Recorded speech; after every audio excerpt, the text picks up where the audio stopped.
ಅರ್ಜುನಣ್ಣ ಯಾರಿದ್ದೀರ ಮನೆಯಲ್ಲಿ? ಯಾರು?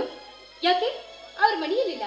ಯಾಕೆ ಏನಾಗ್ಬೇಕಾಗಿತ್ತು? ಯಾಕಿಲ್ಲಮ್ಮ, ಮೊನ್ನೆ ಹೊಲ ಹೊಡ್ಸಕ ಈ ಬಾರಿಕಲ್ ಓದಿದ್ದೆ, ಕೊಟ್ಟೋಗೋಣ ಅಂತ ಬಂದಿದ್ದೆ.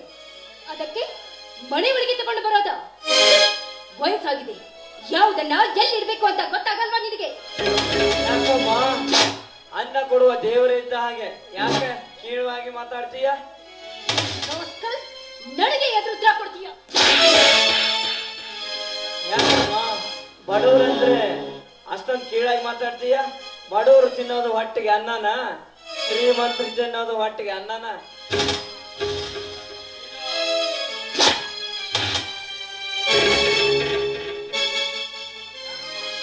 ಯಾರ ಮೇಲೆ ಕೈ ಮಾಡ್ತಿದ್ದೀಯಂತ ಮನಸ್ಸಿನಲ್ಲಿ ಅಕ್ಷರವಿರಲಿ. ಭವ, ಅಬ್ಸ್ಟಾಲ್, ಒಬ್ಬ ಮಾಮೂಲಿ ಮನುಷ್ಯ ನನಗೆ ಎದುರು ಮಾತಾಡಿದ್ದು ಸರಿ ಎನ್ನುವಿಯ? ಮಾಮೂಲಿ ಮನುಷ್ಯ ಅನ್ಯರ ಕೂಸಾಗಿ ದುಡಿದ ನೌಕರಿ ಮಾಡುವರ ಯೋಗ್ಯತೆ ಏನು? ಅಂಕೆ ಸಂಖ್ಯೆಯನ್ನು ಲೆಕ್ಕಿಸದೆ ಅಸಂಖ್ಯಾತ ಜನರಿಗೆ ಅನ್ನ ನೀಡುವ ರೈತನ ಬಗ್ಗೆ ಹಗುರವಾಗಿ ಮಾತನಾಡಿ ಹಾಳಾಗಬೇಡ.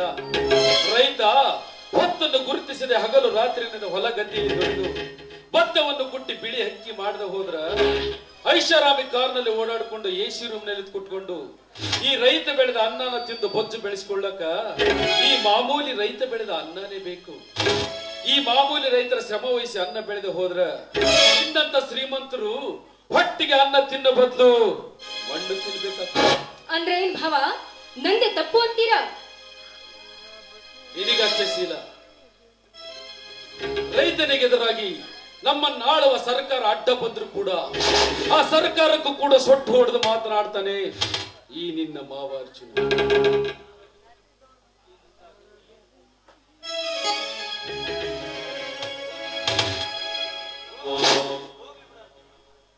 ಹೋಲಿ ಬಿಡು ಅರ್ಜುನಣ್ಣ, ಏನೇ ತಿಳಿಯದೆ ಮಾತನಾಡಿದ್ದಾಳೆ, ನಾನಿನ್ನು ಬರುತ್ತೇನೆ.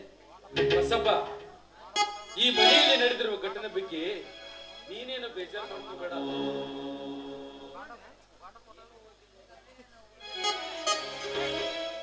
ಶೀಲಾ, ಮನೆಗೆ ಬಂದ ಅತಿಥಿಗಳಿಗೆ ಗರ್ವ ಎಂಬ 2 ಅಕ್ಷರದಿಂದ ಮಾತನಾಡುವುದನ್ನು ಬಿಟ್ಟು ಧರ್ಮ ಎಂಬ 2 ಅಕ್ಷರದಿಂದ ಮಾತನಾಡುವುದನ್ನು ಕಲಿತ್ಕೋ. ಅಂದಾಗ ನಿನಗೂ ಕ್ಷೇಮ, ಈ ಮನೆಗೂ ಕ್ಷೇಮ. ಏನು ಓದಿಲ್ಲದ ಒಬ್ಬ ಹಳ್ಳಿ ಗಮಾರ, ಅಕ್ಷರದ ಅರ್ಥವೇ ಗೊತ್ತಿಲ್ಲದ ನಿನ್ನಂಥವನಿಂದ ನನಗೆ ಬುದ್ಧಿ ಮಾತು. ಎಂತ ಅನಾಗರಿಕರಿಂದ ಬುದ್ಧಿ ಹೇಳಿಸಿಕೊಳ್ಳುವಂತಾಯ್ತು ನನ್ನ ಜೀವನ. ದಯವಿಟ್ಟು ಅಂತ ಮಾತುಗಳನ್ನಾಡ್ಬೇಡಮ್ಮ. ನನ್ನ ಕೈ ಕೊಡ್ತೀನಿ, ಬೇಕಾದ್ರೆ ನಿನ್ನ ಕಾಲು ಬೇಕಾದ್ರೆ ಬೇಡ್ತೀನಿ. ಆಚೆ ಓದಿ ಕಾಟಕ್ಕೆ ಬೇಲಿ ಸಾಕ್ಷಿಯನ್ನು ಹಾಗೆ ಗಂಡನ ಪರ ವಹಿಸಿಕೊಂಡು ಮಾತಾಡ್ತೀಯ. ಅಷ್ಟಕ್ಕೂ ಕೋಟ್ಯಾಧಿಪತಿಯ ತಂಗಿ ನಾಡು, ಹೇಗೆ ಬೇಕಾದ್ರೂ ಇರ್ತೀನಿ. ನಿಮ್ಮಂತವರಿಂದ ಬುದ್ಧಿ ಹೇಳಿಸಿಕೊಳ್ಳುವ ಅವಶ್ಯಕತೆ ನನಗಿಲ್ಲ. ಮೊದಲು ಈ ಮನೆ ಬಿಟ್ಟು ಹೋಗ್ಬೇಕು ನಿಮ್ಮ ಕಾಟಕ್ಕೆ. ಇಲ್ಲ, ದಯವಿಟ್ಟು ಇಂಥ ಚುಚ್ಚು ಮಾತುಗಳನ್ನ ಆಡ್ಬೇಡ. ನೀನ್ ಈ ಮನೇಲಿ ಹೇಗೆ ಬೇಕಾದ್ರೂ ನನಗೆ ಯಾರು ತೊಂದರೆ ಕೊಡೋದಿಲ್ಲ. ಆದ್ರೆ ಮನೆ ಬಿಟ್ಟು ಹೋಗ್ತೀರಂತ ಮಾತ್ರ ಹೇಳ್ಬೇಡ ತಾಯಿ.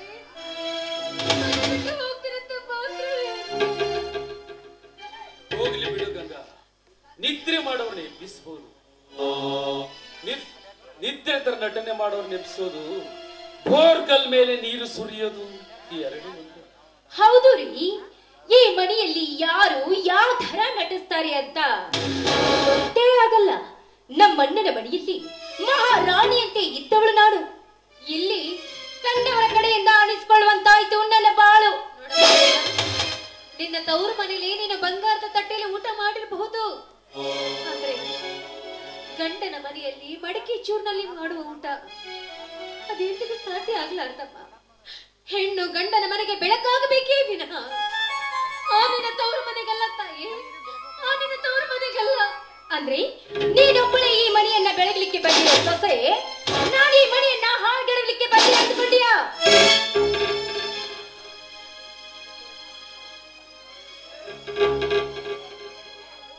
ಏನಮ್ಮ, ಏನಾಗಿದೆ ಈ ಮನೆಯಲ್ಲಿ? ಯಾಕಿಷ್ಟು ಜೋರಾಗಿ ಮಾತನಾಡುತ್ತಿದ್ದೀರಿ? ಯಾಕಮ್ಮ ಗಂಗಾ, ನಿನ್ನ ಕಣ್ಣಲ್ಲಿ ನೀರು ಯಾಕೆ? ಏನಾಗಿದೆ? ಇಲ್ಲ ಮಾವ,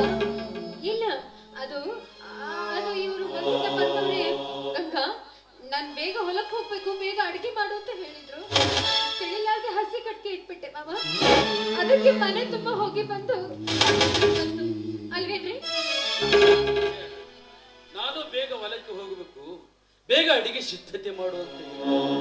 ಗಂಗಾ ಅವಸರದಿಂದ ಹಸಿ ಕಟ್ಟಿಗೆಯನ್ನು ಒಲೆಗಿಟ್ಟಿರಬೇಕು, ಹೊಗೆ ಜಾಸ್ತಿಯಾಗಿ ನೀರು ಬಂದಿರಬೇಕು. ಹಣ್ಣು ಅರಿಯದೊಡನೆ ಕರಳು ಅರಿಯುವುದೇನಪ್ಪ. ಹಲವಾರು ವರ್ಷಗಳ ಕಾಲ ಈ ಮನೆಯಲ್ಲಿ ಬಾಳಿ ಬದುಕಿದ್ದೇನೆ. ನನ್ನ ಮನೆಯಲ್ಲಿ ಏನು ನಡೆಯುತ್ತಿದೆ ಅನ್ನುವುದನ್ನು ತಿಳಿದುಕೊಳ್ಳಲಾಗದ ಮೂರ್ಖನಲ್ಲಪ್ಪ ಈ ನಿನ್ನ ಅಣ್ಣ. ಮನೆಯಲ್ಲಿ ಚಲ್ಲಾಪಿಲ್ಲಿಯಾಗಿ ಬಿದ್ದಿರುವ ಸ್ವಾಮನು ರೋಷ ಆವೇಶದ ಮಾತುಗಳು ಇಷ್ಟೇ ಸಾಕಪ್ಪ ತಿಳಿದುಕೊಳ್ಳೋದಕ್ಕೆ. ಶಿಲಾ, ಏನಾಗಿದೆಯಮ್ಮ? ನೀನಾದರೂ ಹೇಳು. ಹೇಳುವುದೇನಿದೆ? ಮಾತಿಗೆ ಬಾರದ ಜನರಿಂದ ಮಾತನಾಡಿಸ್ಕೊಳ್ಬೇಕಾಗಿದೆ ನನ್ನ ಬಾಳು. ಏನು ಮಾತನಾಡುತ್ತೇನಂತ ಮನದಲ್ಲೇ ಅರಿವಿ ಇಟ್ಟುಕೊಂಡು ಮಾತನಾಡು. ಈ ಮನೆಯಲ್ಲಿ ನಾನು ಏನೇ ಮಾಡಿದ್ರು ಎಲ್ಲವೂ ತಪ್ಪಾಗೆ ಕಾಣುತ್ತೆ. ಒಟ್ಟಿನಲ್ಲಿ ನಾನು ನನ್ನ ಗಂಡ ಈ ಮನೆಯಲ್ಲಿ ಚೆನ್ನಾಗಿರೋದು ಕೆಲವೊಂದಿಷ್ಟು ಜನಕ್ಕೆ ಇಷ್ಟ ಇಲ್ಲ ಅಂತ ಕಾಣುತ್ತೆ. ಬೇರೆಯವರ ಏಕ್ಯತೆ ಬಗ್ಗೆ ಮಾತನಾಡುವ ನಿನಗೆ ಯಾವ ಏಕ್ಯತೆ ಇದೆ? ಏನಂದಿ? ಶಾಲೆಯ ಮುಖವನ್ನು ನೋಡದೆ ಅಕ್ಷರದ ಅರ್ಥವೇ ಗೊತ್ತಿಲ್ಲದಂದಿಯಾ ನನ್ನ ತಮ್ಮನಿಗೆ? ನೋಡಮ್ಮ, ಹಾಲಿಗೆ ಉಕ್ಕು ಬರಬಾರ್ದು, ಹೆಣ್ಣಿಗೆ ಸೊಕ್ಕು ಬರಬಾರ್ದು ಅಂತ ಹೇಳ್ತಾರೆ ಬಲ್ಲವರು. ಅದನ್ನ ಅರ್ಥ ಮಾಡಿಕೊಂಡು ಮಾತನಾಡು. ಅಂದ್ರೆ ನಿಮ್ಮ ತಮ್ಮ ಬಾಯಿಗೆ ಬಂದಂತೆ ಮಾತಾಡಿದ್ದು ಸರಿ ಅಂತೀರಾ? ಅಷ್ಟಕ್ಕೂ ನಾನು ಓದಿದವಳು, ಅಕ್ಷರದ ಅರ್ಥವೇ ಗೊತ್ತಲಿದೆ. ಶಾಲೆಯ ಮುಖವನ್ನೇ ನೋಡದೆ ನಿನ್ನ ತಮ್ಮ ನನಗೆ ಬುದ್ಧಿ ಹೇಳ್ತಾ ಇದ್ದಾನೆ. ಅವರವರ ಯೋಗ್ಯತೆ ಏನು ಅನ್ನೋದನ್ನ ಅವರೇ ಅರ್ಥ ಮಾಡ್ಕೊಂಡ್ರೆ ಅಷ್ಟು ಸಾಕು. ಅಲ್ಪ ವಿದ್ಯೆ ಮಾಗರು ಇಂದು ಒಳ್ಳೆಯದಲ್ಲಮ್ಮ. ಅಷ್ಟಕ್ಕೂ ನೀನು ಅಂಗಿನ ಅರಮನೆಯಲ್ಲಿ ಕುಂತು ಓದಿರುವುದು ಒಂದೇ ಒಂದು ಡಿಗ್ರಿ. ಇಷ್ಟಕ್ಕೆ ಇಷ್ಟು ಜಿಗಿದು ಮಾತನಾಡುತ್ತಿರುವೆಯಲ್ಲ. ಇನ್ನು ಗುಡಿಸಲಲ್ಲಿ ಕುಳಿತು ಅಂಬಲಿ ಉಂಡು ಭಾರತ ಸರ್ಕಾರವನ್ನು ನಡೆಸುವ IAS ಪರೀಕ್ಷೆಯಲ್ಲಿ ಕರ್ನಾಟಕ ರಾಜ್ಯಕ್ಕೆ ಗೋಲ್ಡ್ ಮೆಡಲಿಸ್ಟ್ ಅಮ್ಮ ನನ್ನ ತಮ್ಮ ಗೋಲ್ಡ್ ಮೆಡಲಿಸ್ಟ್ ಅಂದಾಗ ಇನ್ನು ಎಷ್ಟು ಜಿಗಿದು ಮಾತನಾಡಬಲ್ಲ ಅಂತ ಎತ್ತರದಿಂದ ಮಾತನಾಡು. ನಿಮ್ಮ ತಮ್ಮ ವಿದ್ಯಾವಂತ ಪಂಡಿತನೇ, ನನಗೆ ಬುದ್ಧಿ ಹೇಳಕ್ಕೆ.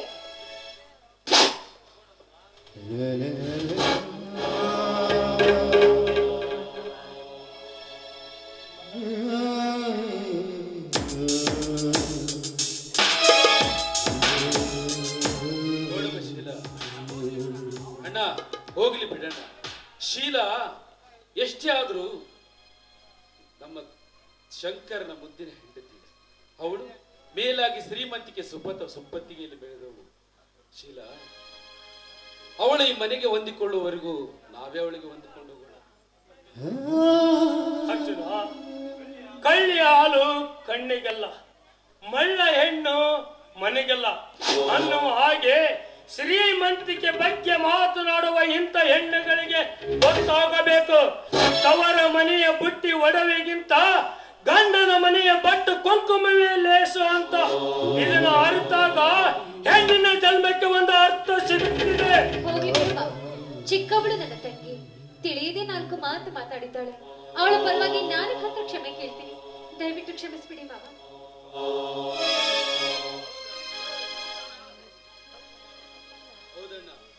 ತಪ್ಪು ಮಾಡುವುದು ಮನುಷ್ಯನ ಸಹಜ ಗುಣ. ತಿದ್ದಿ ನಡೆಯೋಕೆ ಅಂತ ಒಂದು ಅವಕಾಶ ಕೊಡುವುದು ನಿಮ್ಮಂತ ಹಿರಿಯರ ಕರ್ತವ್ಯ. ಸಾಲಿ ಕಲಿಯುತ್ತೇನೆಂದು ಸುಳ್ಳು ಹೇಳಿ ಎದೆಯಲ್ಲಿ 2 ಅಕ್ಷರ ಇರದೆ ತಂದೆ ತಾಯಿ ಜೀವ ಹಿಂಡುವ ಬಂದ ಮಕ್ಕಳು ತುಂಬಿಕೊಂಡಿರುವ ಈ ಸಮಾಜದಲ್ಲಿ IAS ಪಾಸ್ ಆದರೂ ಈ ದೇಶದ ಬೆನ್ನೆಲುಬಾದ ರೈತನಾಗಿ ದುಡಿಯುವ ನೀನು ಒಬ್ಬ ಛಲ ತೊಟ್ಟ ಛಲಗಾರನಪ್ಪ. ಕೋಟಿ ವಿದ್ಯೆಗಿಂತಲೂ ಮೇಟಿಯ ವಿದ್ಯೆವು ಲೇಸಂತ ಕಾಕಾಯಿ ಮಾಡುವ ಜಗಮೆಚ್ಚಿದ ಮಗನಪ್ಪ, ಜಗಮೆಚ್ಚಿದ ಮಗ.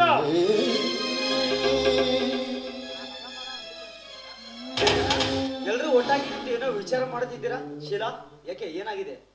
ಬನ್ರಿ, ಈ ಮಣಿಯಾಗ ಕಾವ್ಯ ಹಂಗ ಮಾಡಿ ಸ್ವಾಮಿ ಹಂಗ ಕುಂತ್ಕೊಳ್ಳೋ ಜನರ ಮಧ್ಯೆ ಬಾಳೋದಕ್ಕಿಂತ ನಾವು ಬೇರೆ ಮನೆ ಮಾಡೋದೇ ಒಳ್ಳೆಯದು. ಇಲ್ಲಾಂದ್ರೆ ನೀವಿಲ್ಲೇ ಇರಿ, ನಾನಂತೂ ನಮ್ಮ ಮನೆಗೆ ಹೋಗ್ತೀರಿ. ಇಲ್ಲ ಅಂತದ್ದೇನಾಗಿದೆ ಈ ಮನೆಯಲ್ಲಿ?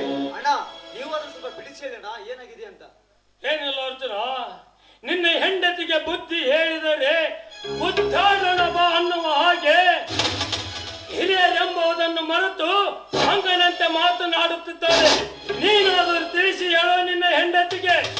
ನೋಡ್ದಿಯಾ ಶಂಕರ್, ನಿಮ್ಮನ್ನ ಮಾತಾಡೋದನ್ನ ಇಷ್ಟಾದ ಮೇಲೂ ನಾನಿಂದು ಈ ಮನೆಯಲ್ಲಿ ಸರಿ ಇಲ್ಲ. ಅಂತದ್ದೇನಾಗಿದೆ ಈ ರೀತಿ ಮಾತಾಡ್ತಿದ್ದೀರಿ? ಅಣ್ಣ ಎಲ್ರು ಒಟ್ಟಾಗಿ ನಾನು ಹೆಂಡತಿಗೆ ದ್ವೇಷಿಸೋದು ಸರಿಯಲ್ಲ. ಅವಳು ಏನು ತಪ್ಪು ಮಾಡಿದ್ದಾಳೆ ಅಂತ ಈ ರೀತಿ ಮಾತನಾಡ್ತಿದ್ದೀರಣ್ಣ, ಸ್ವಲ್ಪ ಬಿಡಿಸಿ ಹೇಳಿ. ಹೆಂಡತಿಯ ತಾಳತಕ್ಕೆ ತಕ್ಕಂತ ಕುಣಿಯುವ ನೀನು ಒಬ್ಬ ಗಂಡಸ. ನಿಮ್ಮಂತವರು ಇರುವಂದನೆ ಹೊರ ಹುಟ್ಟಿದವರು ಸಹೋದರರು ಒಟ್ಟಾಗಿ ಬಾಳುವುದು ಕನಸಿನ ಮಾತಾಗಿದೆ. ಅದಕ್ಕೆ ಬಲ್ಲವರು ಹೇಳ್ತಾರೆ, ಗಂಡಿಗೆ ಚಟ ಇರಬಾರ್ದು, ಹೆಣ್ಣಿಗೆ ಹಠ ಇರಬಾರ್ದು ಅಂತ. ಇದನ್ನ ಅರ್ಥ ಮಾಡಿಕೊಂಡು ನೀವು ಮಾತನಾಡು. ಅಣ್ಣ ಈ ಮನೆಯಲ್ಲಿ ನೆಮ್ಮದಿಯಿಂದ ಇರ್ಬೇಕಾದ್ರೆ ಇಲ್ಲ ನೀವಿರಿ. ಶಿಲಾ ನಡಿ ನಾವು ಹೋಗೋಣ. ಹೆಣ್ಣು ಮಕ್ಕಳ ಜಗಳದಲ್ಲಿ ಗಂಡಸರ ತಲೆ ಭಾಗವಾದಂತೆ ಅದನ್ನೆಲ್ಲ ವಿಚಾರಿಸಲಿಕ್ಕೆ ಭಾವನವರು ಇದ್ದಾರೆ. ಶೀಲಾ, ಇವನು ಕರ್ಕೊಂಡು ಒಳಗಡೆ ಹೋಗಿ ಊಟ ನಿನ್ನ ಮಾತಿನ ಅರ್ಥ ನನ್ನ ಹೆಂಡತಿಗೆ ಎಷ್ಟೇ ಕಷ್ಟ ಕೊಟ್ಟರು ನೋಡಿಕೊಂಡು ಸುಮ್ಮನೆ ಬಿಡು ಅಂತೀರಾ? ಅದು ಎಂದಿಗೂ ಸಾಧ್ಯವಿಲ್ಲ. ನಿನ್ನ ಹೆಂಡತಿಯನ್ನು ನಾವು ದ್ವೇಷ ಮಾಡ್ಲಿಕ್ಕೆ ಅವಳು ನಮಗೆ ಮಾಡಿರುವ ಅನ್ಯಾಯವಾದ್ರಿ. ತಪ್ಪು ದಾರಿಯನ್ನು ಬಿಟ್ಟು ಸರಿ ದಾರಿಯಲ್ಲಿ ನಡೆಯಮ್ಮ ಅಂತ ಹೇಳಿದ್ದೆ. ಅಣ್ಣ ಅವಳು ಏನು ತಪ್ಪು ಮಾಡಿದ್ದಾಳೆ ಅಂತ ಈ ರೀತಿ ಮಾತಾಡ್ತಿದ್ದೀರಣ್ಣ, ಏನು ತಿಳಿಸಿ ಹೇಳಿ, ನನಗೂ ಗೊತ್ತಾಗ್ಲಿ. ಶಿಲಾ ನಾವು ಹೋಗೋಣ, ಇವರೇ ನೆಮ್ಮದಿಯಿಂದ ಇರ್ಲಿ. ಬೇಡ ಶಂಕರ್, ನೋಡ ಶಂಕರ, ಇದು ನಿನ್ನ ಕೈಯಲ್ಲ ಕಾಲಂತೂ ತಿಳಿದುಕೋ. ನಿನ್ನ ಹೆಂಡತಿಗೆ ಈ ಮನೇಲಿ ಯಾರು ತೊಂದರೆ ಕೊಟ್ಟಿಲ್ಲಪ್ಪ. ಈ ಮನೇಲಿ ನೀವು ಹೇಗೆ ಬೇಕಾದ್ರೆ ಯಾರು ಏನು ಅನ್ನೋದಿಲ್ಲ. ಆದ್ರೆ ಮನೆ ಬಿಟ್ಟು ಹೋಗ್ತಿರಂತ ಮಾತ್ರ ಹೇಳ್ಬೇಡ್ವ ಶಂಕರ, ಮನೆ ಬಿಟ್ಟು ಹೋಗ್ತಿರಂತ ಮಾತ್ರ. ನಿನಗೇನು ಅನ್ಯಾಯ ನಿನ್ನಣ್ಣ ನಿನಗೆ ಯಾವತ್ತಾದ್ರೂ ಎದುರಾಗಿ ಮಾತನಾಡಿದ್ದೀವಿ? 10 ಹಳ್ಳಿಗೆ ಪ್ರಗತಿಪರ ಮಾನವಂತರ ಮನೆತನ, ಒಡ ಹುಟ್ಟಿದವರ ಮನೆತನ ಅಂತ 10 ಹಳ್ಳಿಗೆ ಹೆಸರುವಾಗಿರುವ ಈ ಮಾನವಂತರ ಮನೆತನದ ಮರ್ಯಾದೆಯನ್ನು ಬಣ್ಣಗೂಡಿಸಿ ನಡಿ, ಒಳಗೆ ನಡಿ. ಅಣ್ಣ ಈ ಮನೆಯಲ್ಲಿ ನೆಮ್ಮದಿಯಿಂದ ಇರ್ಬೇಕಾದ್ರೆ ಅಣ್ಣ 1000 ವರ್ಷವಿದ್ರು ಬೇರಾಗ ತಪ್ಪದು, 100 ವರ್ಷವಿದ್ರು ಒಂದಾಗ ತಪ್ಪದು. ಹಾಗಾಗಿ ಈ ಮನೇಲಿ ಇರಬೇಕಾದ್ರೆ ನನ್ನ ಒಂದು ಕಂಡೀಷನ್ ಅಣ್ಣ. ಹೇಳು ಶಂಕರ್, ನಿನ್ನಣ್ಣ ಯಾವತ್ತಾದ್ರೂ ನಿನಗೆ ಎದುರಾಗಿ ಮಾತನಾಡಿ ಹೇಳಪ್ಪ, ಏನು ನಿನ್ನ ಕಂಡೀಷನ್? ಅಣ್ಣ ಹಾಗಾದ್ರೆ ಈ ಕ್ಷಣದಿಂದಲೇ ಇಬ್ಬರು ಬೇರೆ ಬೇರೆ ಆಗ್ಬಿಡೋಣ. ಆಸ್ತಿಯಾಗಿ ಸಮಾನಗಳು, ಅವಾಗೆ ನೆಮ್ಮದಿಯಿಂದ ಬದುಕಲು ಸಾಧ್ಯ.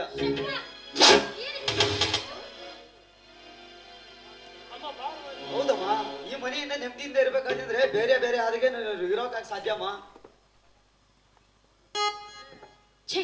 ಎಂತ ಮೊಸಳೆ ಕಣ್ಣೀರಿಗೆ ಬೆಲೆ ಕೊಡಲು ನಾನೇನು ಹುಚ್ಚೆನ್ನಲ್ಲ ರೀ. ಎಂತ ನಾಟಕಕ್ಕೇನು ಕಮ್ಮಿ ಇಲ್ಲ.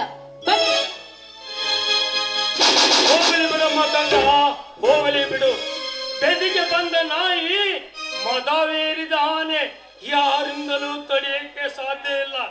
ಇದರಿಂದ ಗೊತ್ತಾಗುತ್ತೆ ಗುಣ ನೋಡಿ ಹೆಣ್ಣುತ್ತ, ರುಚಿ ನೋಡಿ ಹಣ್ಣುತ್ತ ಅಂತ. ಇದರಲ್ಲಿ ಒಂದರಲ್ಲೇನಾದರೂ ಎಡಿವಿದರೆ ಹೆಣ್ಣು ಮರುವಾದಿ ತೆಗಿತಾಳೆ, ಹಣ್ಣು ಕೊಳತು ಮಾಡುತ್ತೆ. ಇಷ್ಟೇ ನಮ್ಮ ಈ ಜೀವನ.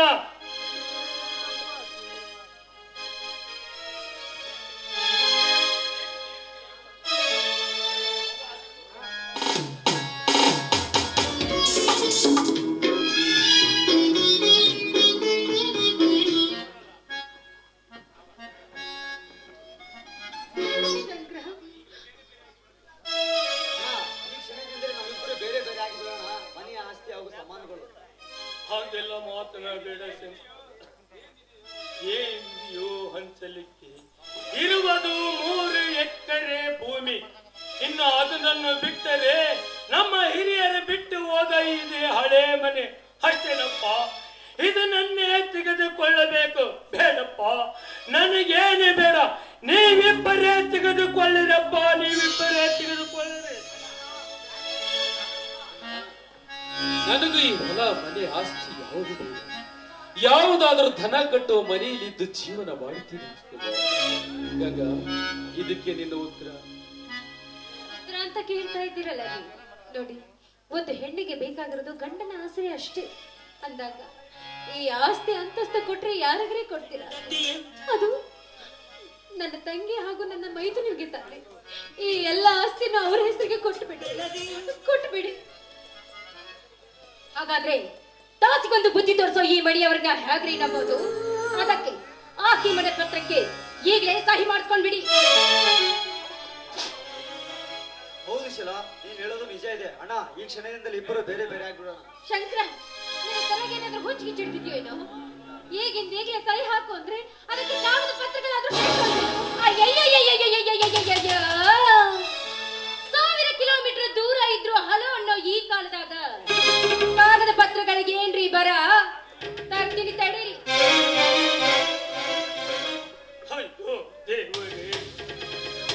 ತಾಮ್ರದ ದುಡ್ಡು ತಾಯಿ ಮಕ್ಕಳನ್ನು ಬೇರೆ ಮಾಡುತ್ತಿದೆ ಎಂಬುದು ಇಂದು ಸತ್ಯವಾಯಿತು. ಇಂಥ ಸ್ಥಿತಿಯನ್ನು ನೋಡುವ ಬದಲು ಆ ದೇವರು ನನ್ನ ಕಣ್ಣು ಮುಚ್ಚಿದ್ರೆ ಎಷ್ಟೋ ನೆಮ್ಮದಿತ್ತು. ಕಾದ ಕಬ್ಬಿಣದ ಸಲಾಕಿಯಂತೆ ಈ ನಿನ್ನ ತಮ್ಮನ ಹೃದಯವನ್ನು ಚುಚ್ಚಿ ಮಾತನಾಡಬೇಡ. ಯಾರ್ದಾದ್ರೂ ಮನೆಯಲ್ಲಿ ಜೀತದಾಳಾಗಿ ದುಡಿದು ನಿನ್ನನ್ನು ಸಾಕ್ತೀನಿ. ನಿಮ್ಮನ್ನ ನಾವು ಚೆನ್ನಾಗಿ ನೋಡ್ಕೊಳ್ತೀವಿ. ನಿಮಗೆ ಯಾವ ಕೊರತೆ ಬಾರ್ದ ಹಾಗೆ ನಿಮ್ಮನ್ನ ನಾವು ನೋಡ್ಕೊಳ್ತೀವಿ. ಅಣ್ಣ, ಅದ್ಗೆ ಹಿರಿಯ ಅಣ್ಣ ನನ್ನ ಮನೆಯಲ್ಲೇ ಇರ್ಬೇಕು. ಬೇಡಪ್ಪ ಶಂಕರ್, ನಿನಗೇಕೆ ತೊಂದರೆ? ನಾನು ಹೇಗೆ ಜೀವನ ಸಾಗಿಸುತ್ತಿದ್ದೇನೆ. ಆದರೆ ಒಂದು ಮಾತು ಶಂಕರ್, ಹೊಸ್ತಿಲ ದಾಟಿದ ಹೆಣ್ಣು, ಬೇಲಿ ಇಲ್ಲದ ಹೊಲ, ಎರಡು ಎರವರ ಪಾಲಪ್ಪ. ಅದಕ್ಕೆ ಸವಾರಿ ಮಾಡೋ ಗಂಡಸಿನ ಕೈಯಾಗ ಸರಿವಿಯ ಹಗ್ಗ ಇರಬೇಕೆ ವಿನ ಹೆಂಗಸಿನ ಕೈಯಾಗ ಅಲ್ಲಪ್ಪ. ಇದನ್ನು ಅರಿತು ನಡೆದರೆ, ಸಂಸಾರ ಮರೆತು ನಡೆದರೆ ಇದು ಹಲ.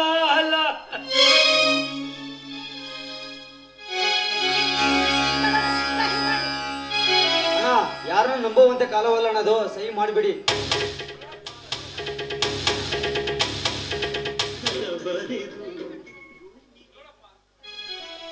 ಒಂದು ನಿಮಿಷ ನಿಲ್ಲಿ. ಸಹಿ ಹಾಕೋ ಮುನ್ನ ಶಂಕರ, ಈ ಮನೆಯಿಂದ ಏನಾದ್ರೂ ದುಡ್ಡು ಅಂತ ಕೊಡಲಿಕ್ಕೆ ಹೊಟ್ಟಿದ್ದಾರೆ ಈ ಮನೆಯಲ್ಲಿ.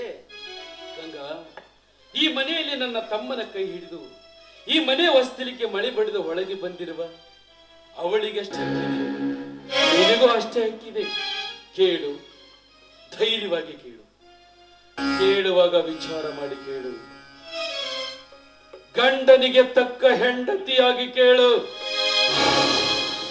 ಕೇಳ್ತೀನಿ, ಖಂಡಿತವಾಗ್ಲೂ ಕೇಳ್ತೀನಿ.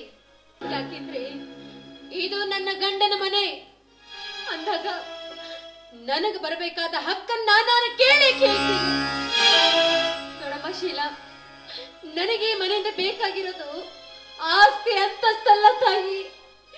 ನನ್ನ ಗಂಡನ ತೋಳಿನಲ್ಲಿ ಶಕ್ತಿ ಇದೆ. ತಾಯಿವರೆಗೂ ದುಡಿದು ಹಾಕ್ತಾರೆ ಎಂಬ ನಂಬಿಕೆ ನನಗಿದೆ. ಅಂದಾಗ ಈ ಆಸ್ತಿ ಅಂತಸ್ತೆಲ್ಲ ನೀನೇ ಇಟ್ಟುಕೋ. ಈ ಮನೆಯಿಂದ ಒಂದು ಚಂಪು, ಒಂದು ತಟ್ಟೆಯನ್ನು ಕೊಟ್ಟು ಬೇಡ ತಾಯಿ. ಅದನ್ನು ನನ್ನ ಒಂದು ಕಾಣಿಕೆ ಅಂತ ತಗೊಂಡು ಹೋಗ್ತೀನಿ. ಇಲ್ಲ ಅಂತ ಮಾತ್ರ ಹೇಳ್ಬೇಡಮ್ಮ. ಅಷ್ಟೇ ತಾನೆ? ಬರ್ರಿ, ತಂದು ಕೊಡೋದು ಅಷ್ಟೇ ಆಗ್ತವ.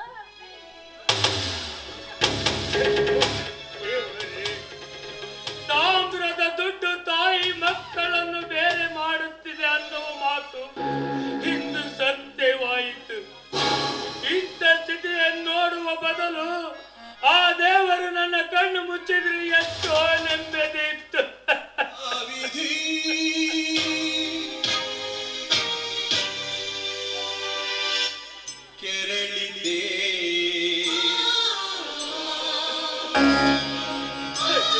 ದೇವರೇ.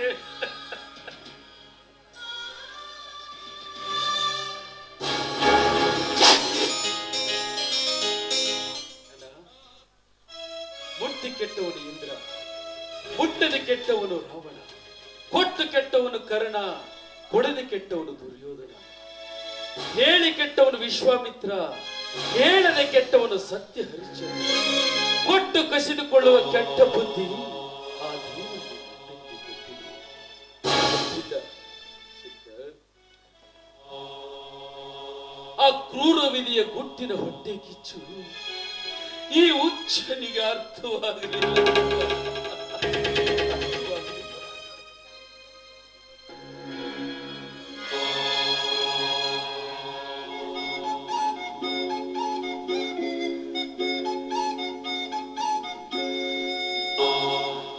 ದೇವರಿಗೊಂದು ಕಾಗದ ಬರೆದು ಭೂಮಿಗೆ ಕರಿಬೇಕು. ದೇವರು ಭಾಷೆಯ ಕಲಿಸೋ ತಾಯಿಯ ಪಡಿಬೇಕು. ದೇವರಿಗೊಂದು ಕಾಗದ ಬರೆದು ಭೂಮಿಗೆ ಕರಿಬೇಕು.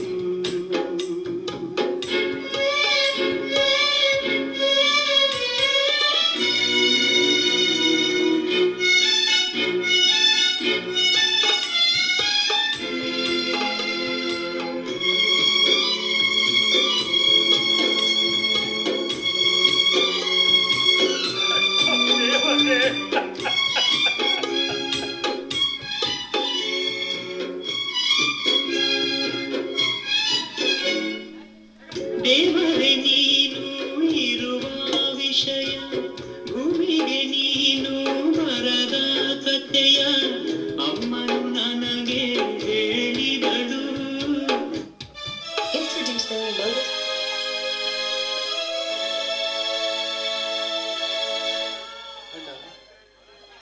ಕಷ್ಟ ಎಂಬ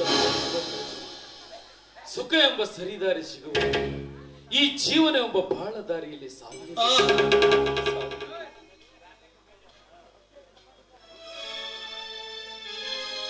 ಶಂಕರ, ಶಂಕರ, ಇವತ್ತು ನಿನಗೊಂದು ಮಾತು ಹೇಳ್ತೀನಿ ಕೇಳು. ಕಾಲಚಕ್ರ ಯಾವತ್ತಿದ್ರೂ ಉರುಳ್ತಾನೇ ಇರುತ್ತೆ. ಇವತ್ತು ಮೇಲಿದ್ದವನು ನಾಳೆ ಕೆಳಗೆ ಇಳಿಲೇಬೇಕು. ನಿನಗೋಸ್ಕರ ತಮ್ಮ ಜೀವನವನ್ನೇ ಮುಡುಪಾಗಿಟ್ಟು ನಿನಗೆ ವಿದ್ಯಾಭ್ಯಾಸವನ್ನು ಕೊಡಿಸಿ ನಿನ್ನ ಜೀವನವನ್ನ ಚೆನ್ನಾಗಿರ್ಲಿ ಅಂತ ಪಡಬಾರ್ದು ಕಷ್ಟಪಟ್ಟ ಕೊಟ್ಟ ಈ ನನ್ನ ಭಾವನೆಗೆ ಈ ರೀತಿ ಅನ್ಯಾಯ ಮಾಡಿಲ್ಲ. ನಿನಗೆ ಒಳ್ಳೇದಾಗಲ್ಲ, ಒಳ್ಳೇದಾಗಲ್ಲ. ಯಾವ ಹೆಣ್ಣಿನಿಂದ ಇವತ್ತು ನಮ್ಮನ್ನು ಮನೆಯಿಂದ ಹೊರಗೆ ಹಾಕ್ತಿದ್ಯೋ ಅದೇ ಹೆಣ್ಣಿನಿಂದ ಒಂದಲ್ಲ ಒಂದು ದಿನ ನಿನಗೆ ಕೇಳು ತಪ್ಪಿದ್ದಲ್ಲ. ತಪ್ಪಿದ್ದಲ್ವೋ? ತಪ್ಪಿದ್ದಲ್ಲ.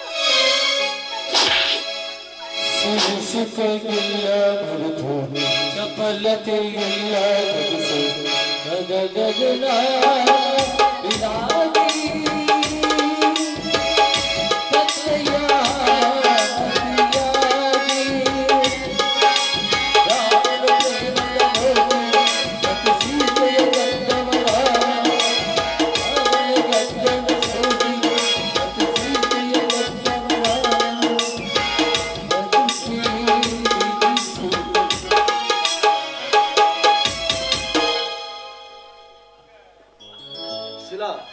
ಮಾತಿನಂತೆ ಅವನನ್ನ ಮನೆಯಿಂದ ಹೊರ ಹಾಕಿದೆ. ಇವಾಗ ಹೊಟ್ಟೆ ಹಸ್ತಾ ಇದೆ. ಊಟಕ್ಕೆ ಮಾಡಿದ್ರಾ ಇಲ್ವೋ? ಹೆಂಗ ಹೊರಗೆ ನಾನು ನೋಡಿದ್ದೀನಿ. ನೋಡ್ತೀಯ ಶಂಕರ್, ನಿಮ್ಮಣ್ಣ ಅತ್ತಿಗೆಯವರು ಮಾಡೋ ನಾಟಕ ಎಂತದ್ದು ಅಂತ ನೆಮ್ಮದಿಯಿಂದ ಓದ್ಕೋದಕ್ಕೆ ಬಿಡ್ತಿರ್ಲಿಲ್ಲ.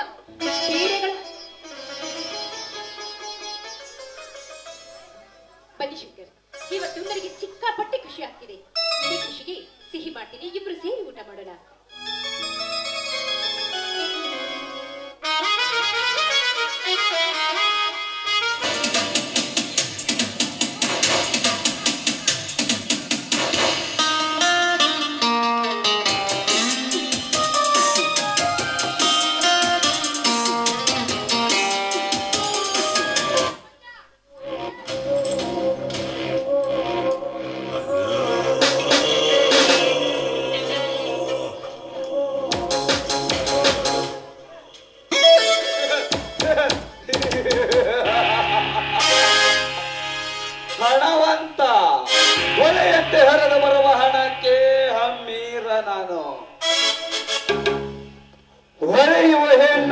ಮಗಳ ಪಾಲಿಗೆ ಪ್ರೀತಿಯ ಕುಮಾರ.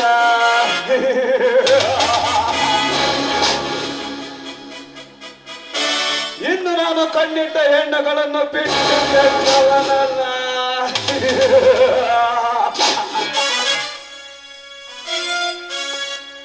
ಅದರಂತೆ ನನ್ನ ಕಣ್ಣ ಮುಂದೆ ಮಿಂಚಿ ಮರೆಯಾಗುತ್ತಿರುವ ನನ್ನ ನೇತ್ರಗಳಿಗೆ ಸ್ವಪ್ನ ಸುಂದರಿ ಗಂಗಾ.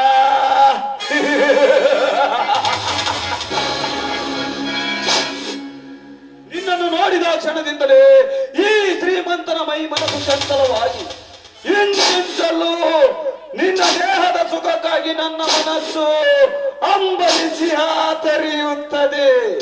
ಹಾತರಿಯುವ ಜೀವಕ್ಕೆ ಹಾಲು ನಿಸುವ ಗಂಗಾ. ಅದಕ್ಕಾಗಿಯೇ ನೀ ಬರುವ ದಾರಿಗೆ ಪ್ರೇಮದ ಬರೆಯಾಗಿ ಅಡ್ಡವಾಗಿ ನಿಂತಿರುವನು ಈ ನಿನ್ನ ಪ್ರೀತಿಯ ಹರಸ.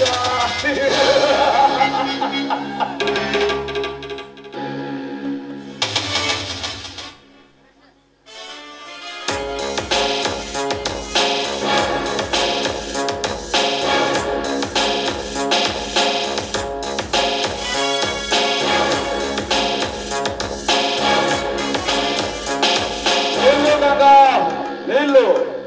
ಅವಸರದ ನಡಿಗೆಯನ್ನು ನಿಂದಿರಿಸಿ ಈ ಅರಸನ ಮಾತನ್ನು ಹಾಲಿಟ್ಟು. ಬೇರೆ ಅರಸನ ಮಾತನ್ನು ಕೇಳುವ ಸಮಯವಾಗ್ಲಿ ನನಗಿಲ್ಲ. ನನ್ನ ಅರಸ ಈಗಾಗ್ಲೇ ನೀರಿಗಾಗಿ ಕಾದುಕೊಳ್ತಿದ್ದಾನೆ. ದಾರಿ ಬಿಡಿ, ನಾನು ಹೋಗ್ಬೇಕು. ನಿಲ್ಲು ಗಂಗಾ, ನಿಲ್ಲು. ಆಸೆ ಪಟ್ಟು ಬಂದು ಈ ಶ್ರೀಮಂತನ ಸಿಂಹನನ್ನು ಬಿಟ್ಟು ಕಳತನದ ಬೇಗೆಯಲ್ಲಿ ಬಿದ್ದ ಬಡವನನ್ನು ಹೊರಸಿ ಹೋಗುವಿಯಲ್ಲ, ನೀನೆಂತ ಮೂರ್ಖಳು. ಪತಿಯೇ ಪರದೈವ ಎಂದು ಬದುಕ್ತಿರುವ ಪತಿರಥ ಹೆಣ್ಣು ನಾನು ಅಂದಾಗ ಕಂಡವರಿಗೆ ಸೆರಗ ಹಾಕುವ ಬಂಡ ಹೆಣ್ಣು ನಾನಲ್ಲ ರೀ. ಸೆರಗು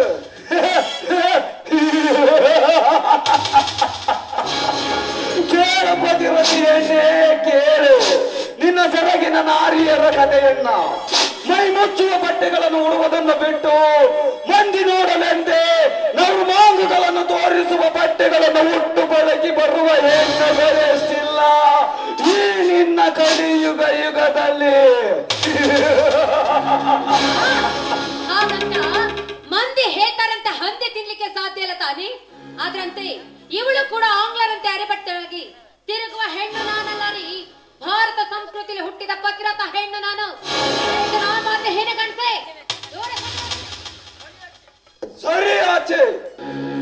ನಿನ್ನಂತ ಸೌಂದರ್ಯವತಿ ಬಾಯಿಂದ ಬರುವುದೇ ಸರಿ ಕಾಣುವುದಿಲ್ಲ ಗಂಗಾ.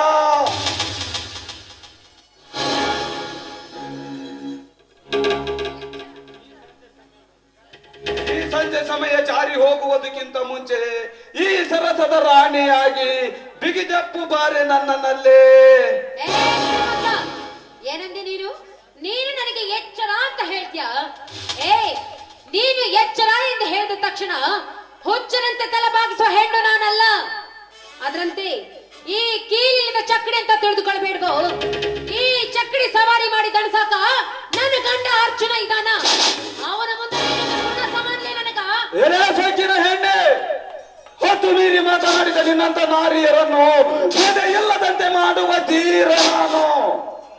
ನಿನ್ನಂತ ಗರ್ವ ತುಂಬಿದ ಹೆಣ್ಣುಗಳು ಗಂಡನ ಧೈರ್ಯವನ್ನು ಬಳಸಿ ಪತಿರಥಿ ಎಂದು ದರ್ಪ ತೋರಿಸಲು ಬಂದ ಪತಿರಥಿ ಹೆಣ್ಣುಗಳ ಧರ್ಮದ ಕುಂಕುಮವನ್ನು ಅಳಿಸಿ ಹಾಕಿ ಗಂಟೆಯನ್ನಾಗಿ ಮಾಡಿದ ಕಟುಕಟರ ನಾಯಕ ನಾನು. ಅಂದಾಗ ಸಮಯವನ್ನು ನೋಡಿ ಸಾಧಿಸಿ ನಿನ್ನ ಪತಿಯನ್ನು ಮೋಸದ ಮಾಯಾಜಾಲಕ್ಕೆ ತಿರುಗಿಸಿ ಪರಮಾತ್ಮನ ಪಾದಕ್ಕೆ ಕಳಿಸಿಕೊಡುವ ಕಾಲ ಸಮಯದಲ್ಲೇ ಇದೆ ಗಂಗಾ. ಆವಾಗ ನೀನು ಗಂಡನನ್ನು ಕಳೆದುಕೊಂಡ ರಂಡೆ. ಸಮಾಜದ ಕಣ್ಣಿಗೆ ಮದುವೆಯಾದ 3 ತಿಂಗಳಲ್ಲಿ ಪತಿಯನ್ನು ನುಂಗಿದ ಮುಂದೆ.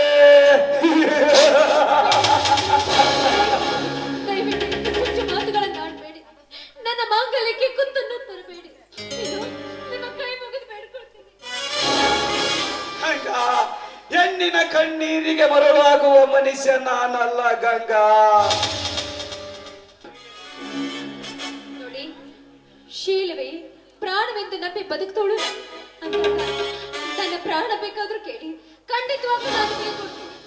ಗಂಗಾ, ಮೈಯಲ್ಲಿ ಶಕ್ತಿ ಇದೆ ಎಂದು ಊರ ಗೂಳಿ ಜೊತೆ ಗುದ್ದಾಡಲು ಬಂದರೆ ಗಾಯವಾಗುವುದು ಗೂಳಿಗಲ್ಲ ಗಂಗಾ, ನಿನ್ನ ಗಂಡ ಅರ್ಜುನನಿಗೆ. ಅದನ್ನು ನೆರೆದು ನೀನು ಹಠ ಮಾಡಬೇಡ. ನಾನು ಹೇಳಿದಂತೆ ಕೇಳಿದರೆ ಮುಂದೆ ಬರುವ ಕಷ್ಟಗಳೆಲ್ಲ ದೂರ ಆಗುತ್ತದೆ. ಏನಂತೀಯ ಗಂಗಾ? ಆಯ್ತು ಶ್ರೀಮಂತ್ರೆ, ಆಯ್ತು. ನೋಡಿ, ಪ್ರಾಣವೆಂದು ನಂಬಿ ಬದುಕ್ತೋಳು ನಾನು. ನನ್ನ ಪ್ರಾಣ ಬೇಕಾದ್ರೂ ಕೇಳಿ ಖಂಡಿತ ಈ ಕ್ಷಣದಲ್ಲಿ ಕೊಟ್ಟು ಬಿಡ್ತೀನಿ. ಈ ಹೆಣ್ಣು ಹೆರದ ತುಪ್ಪ ಇದ್ದ ಹಾಗೆ ರತಿಮನ್ಮಥರೆಂಬ ಕುಲಿಮೆಯಲ್ಲಿ ಕಟ್ಟಿಗೆಯನ್ನಿಟ್ಟು ಕಾಸಿದಾಗಲೇ ಹೊರ ಹೋಗಿ ಬರುವುದು ಇದರದ ಸುವಾಸನೆ. ಅಂದಾಗ ಇವಳನ್ನು ಅನುಭವಿಸುವುದು ಅಷ್ಟೊಂದು ಸುಲಭವಲ್ಲ. ಸಿಕ್ಕ ಸಮಯವನ್ನು ನೋಡಿ ಉಪಯೋಗಿಸಿಕೊಂಡು ಇವಳನ್ನು ಕುಣಿಸಲೇಬೇಕು. ಹಾ ಗಂಗಾ, ಹಾಗಾದರೆ ಮೂಡಿ ಬರಲಿ ನಿನ್ನ ಮಧುರ ಗಂಟಕ ದನಿಯಿಂದ ಒಂದು ಸುಮರವಾದ ಗೀತೆ.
ಯಾರೋ ಬಂದರಂತೆ ಕಾಣುತ್ತದೆ.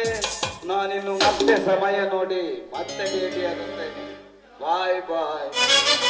ಹೋಗೋದಾಯ್ತು ಗಂಡಸೆ, ಹೋಗು. ಇವತ್ತು ನನ್ನ ಕೈಯಿಂದ ಬಲವಂತವಾಗಿ ಹಾಡಿಕೊಂಡಿಯಲ್ಲ, ಒಂದಲ್ಲ ಒಂದು ದಿನ ಈ ಗಂಗಳ ಕೈಯಿಂದಲೇ ನಿನ್ನ ಮಾನ ಹೋಮ.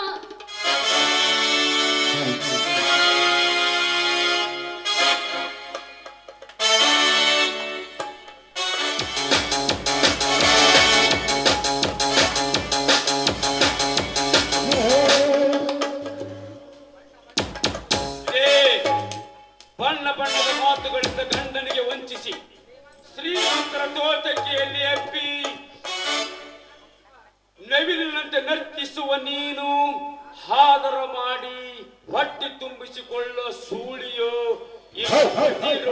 ವೇಷದಲ್ಲಿರುವ ಗರತಿಯೋ ಆದರದ ಹಂಗಿನಲ್ಲಿ ಬದುಕುವ ವೇಷನೂ ಅಲ್ಲ, ಪತಿಗೆ ವಂಚನೆ ಮಾಡುವ ಪಾಪಿ ಅಂತೂ ಮೊದಲೇ ಅಲ್ಲ.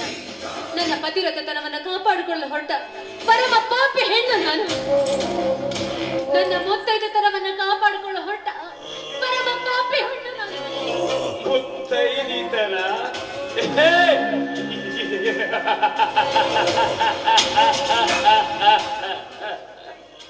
ಲೇ ಮುತ್ತೈದಿತನದ ಮಹತ್ವ ತಿಳಿದ ಮತಿಗೀಡಿ ಹೆಣ್ಣೆ. ಮುತ್ತೈದಿ ಎಂದರೆ ಯಾರು? 5 ಮುತ್ತುಗಳನ್ನು ಹೊಂದಿದವಳೆ ಮುತ್ತೈದೆ. ಯಾವ ಪರಪುರುಷನ ಕಣ್ಣು ನಿನ್ನ ಮೇಲೆ ಬೀಳಬಾರದೆಂದು ಶಿವನ ಹುರಿಗನಿನಂತಿರುವ ಆ ನಿನ್ನ ಹಣೆಯ ಮೇಲೆ ಶೋಭಿಸುವ ಕುಂಕುಮ ಒಂದು ಮುತ್ತು. ಯೌವನದ ವಯಸ್ಸಿನಲ್ಲಿ ಮನಸ್ಸು ಜಾರಿ ಮತ್ತೊಬ್ಬ ನನ್ನ ಮನಸ್ಸು ಮಾಡಬಾರದೆಂದು ನಿನ್ನ ಕಾಲಲ್ಲಿ ಹಾಕಿರುವ ಕಾಲುಂಗರ 2ನೆಯ ಮುತ್ತು. ಪತಿ ಸಂಸಾರದಲ್ಲಿ ಪತಿಯೇ ದೇವರೆಂದು, ಪತಿಗೆ ವಿರುದ್ಧವಾಗಿ ನಡೆಯಬಾರದು, ಪತಿಗೆ ಸಿಟ್ಟು ಮಾಡಬಾರದೆಂದು ನಿನ್ನ ಮೂಗಿನಲ್ಲಿ ಹಾಕಿರುವ ಮೂಗುತಿ 3ನೆಯ ಮುತ್ತು. ಒಂಟಿಯಿಂದ ದಾರಿಯಲ್ಲಿ ಹೊರಟಾಗ ಪರಶಿವನ ಕಣ್ಣು ಆ ಹೆಣ್ಣಿನ ಮೇಲೆ ಎದೆಯ ಮೇಲೆ ಬಿದ್ದಾಗ ಅವನು ಹೆಣ್ಣಿನ ಹತ್ತಿರ ಬಂದು ಕಾಮದ ಪಿತ್ತ ನೆತ್ತಿಗೇರಿ ನಿನ್ನ ಹತ್ತಿರ ಬಂದಾಗ ಸಹೋದರತೆಯ ಭಾವನೆಯಿಂದ ಕಾಣುವ ನಿನ್ನ ಕೊರಳಲ್ಲಿರುವ ಮಾಂಗಲ್ಯ 4ನೆಯ ಮುತ್ತು. ತವರು ಮನೆಯಿಂದ ಹಿಡಿದು ಗಂಡನ ಮನೆಗೆ ಹೋಗುವ ಪ್ರತಿಯೊಬ್ಬ ಹೆಣ್ಣು ಮಕ್ಕಳು ಸುಖವಾಗಿರಲಿ, ಸಂತೋಷದಿಂದಿರಲಿ ಎಂದು ಸಮೃದ್ಧಿಯ ಸಂಕೇತವನ್ನು ಸೂಚಿಸುವ ನಿನ್ನ ಕೈಯಲ್ಲಿರುವ ಹಚ್ಚ ಹಸಿರನ ಬಳೆ 5ನೆಯ ಮುತ್ತು. ಈ 5 ಮುತ್ತುಗಳನ್ನು ಅರಿಯಲು ನೀನ್ಯಾವ ಮುತ್ತೈದು ಹೆಣ್ಣನೇ? ಕಾಲಿಗೆ ತೂರಿದ ನೀನ್ಯಾವ ಮುತ್ತೈದು ಹೆಣ್ಣು? ಮುತ್ತೈದೆ ಮುತ್ತೈದೆ ಮುತ್ತೈದೆ ಮುತ್ತೈದೆ. ಹೌದು, ನಾನು ಮುತ್ತೈದೆ. ಪತಿಯ ಪ್ರಾಣವನ್ನು ಕಾಪಾಡುತ್ತೇನೆ. ನಾನು ಮುತ್ತೈದೆ. ಪತಿಗೆ ವಂಚನೆ ಮಾಡಿ ಶೀಲವನ್ನು ಕಳೆದುಕೊಂಡ ಶೀಲಗಂಟ ನಾನು ಶೀಲವಂತ ಹೆಣ್ಣು. ಶೀಲವಂತ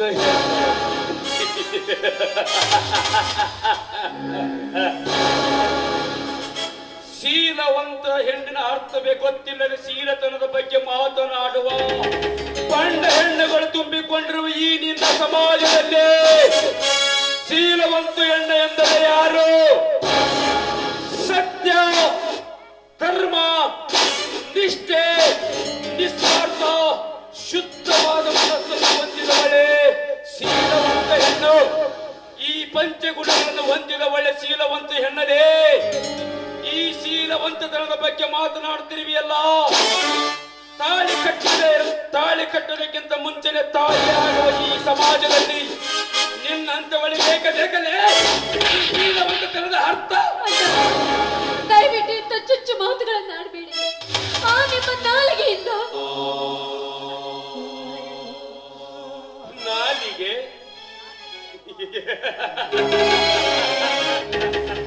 ನಾಲಿಗೆ ಶಾಲೆ ಪಾಠ ಕಲಿಸುವ ಗುರುಗಳೇ ಮಕ್ಕಳ ಕೈಯಲ್ಲಿ ಮದ್ಯಪಾನ ತೆಗೆದುಕೊಂಡು ಬಾ ಎಂದು ಹೇಳುವುದು ಇದೇ ನಾಲಿಗೆ ತಾನೇ. ಅಷ್ಟೇ ಆಗಲೇ 9 ತಿಂಗಳು ಹೆತ್ತು ಹೊತ್ತು ಜೋಪಾನ ಮಾಡಿದ ತಂದೆ ತಾಯಿಗೆ ಸುಳ್ಳು ಹೇಳಿ ಚೀಟಿ ಸೇರಿ ಮತ್ತೊಬ್ಬನೊಂದಿಗೆ ಪ್ರೀತಿಸಿ ಮಿಂಡನೊಂದಿಗೆ ಕುಣಿದು ಕುಪ್ಪಳಿಸಿ ಸುಳ್ಳು ಹೇಳುವಂತಹ ನಾಲಿಗೆ ಇದೇ ತಾನೇ. ತಾಸುಗಂಟಲ್ಲಿ ನಿಂತ ಬಂಡ ರಾಜಕಾರಣಿಗಳು ಬಡವರಿಗೆ ಸುಳ್ಳು ಹೇಳುವುದು ಇದೇ ನಾಲಿಗೆ ತಾನೇ. ಈ ನಾಲಿಗೆಯಿಂದ ಸತ್ಯವನ್ನು ಹೇಳಿದ ನಾನು ನಿನಗೆ ಈ ನಾಲಿಗೆ ಬಗ್ಗೆ ನಿನಗೇನು ಗೊತ್ತದೆ? ಹೌದಪ್ಪ, ನಾನು ಮಾಡಿದ್ದು ತಪ್ಪಾಯ್ತು. ದಯವಿಟ್ಟು ನನ್ನನ್ನು ಕ್ಷಮಿಸ್ಬೇಡು. ಆದ್ರೆ ನನಗೊಂದು ಮಾತು ಹೇಳ್ತೀನಿ ಕೇಳು. ಹಣ್ಣಿದ್ದ ಮರಕ್ಕೆ ಕಲ್ಲಿಸುವುದು ಸಹಜ. ಯೌವನ ತುಂಬಿದ ಹೆಣ್ಣು ಮಕ್ಕಳಿಗೆ ಕಾಮುಕರು ಕಾಡುವುದು ಅಷ್ಟೇ ಸಹಜ. ನಾನೀಗ ಅವರು ಹೇಳ್ದಂತ ಕೇಳಿದ್ರು ನಿನ್ನ ಗಂಡನನ್ನ ಕೊಂದು ಬಿಡ್ತೀನಿ. ಮಾಡ್ತೀನಿ ಅಂತ ಮೊದಲೇ ಅವನು ಶ್ರೀಮಂತ ಕೊಚ್ಚೆ ಇದ್ದ ಹಾಗೆ ಕೊಚ್ಚೆ ಮೇಲೆ ಕಲ್ಲು ಹಾಕಿದ್ರೆ ಅದು ನಮ್ಮ ಮುಖಕ್ಕಿನೇ ಮಸುಡಿಯೋದು. ಗಂಟನ ಪ್ರಾಣ ಉಳಿಸಿಕೊಳ್ಳೋಕ್ಕೋಸ್ಕರ ನಾನು ಅವನು ಹೇಳ್ದಾಗ ಕೇಳಿದೆ. ಇದರಲ್ಲಿ ನಂದೇನಾದ್ರೂ ತಪ್ಪಿದೆಯಾ? ನಂದೇನಾದ್ರೂ ತಪ್ಪಿದೆಯಾ? ನನ್ನನ್ನು ಕ್ಷಮಿಸಿ ಬಿಡಮ್ಮ. ನಿನಗೆ ಈ ರೀತಿ ಮಾತನಾಡಿದ ತಪ್ಪಾಯಿತಮ್ಮ. ನನ್ನನ್ನು ಕ್ಷಮಿಸಿ ಬಿಡಮ್ಮ.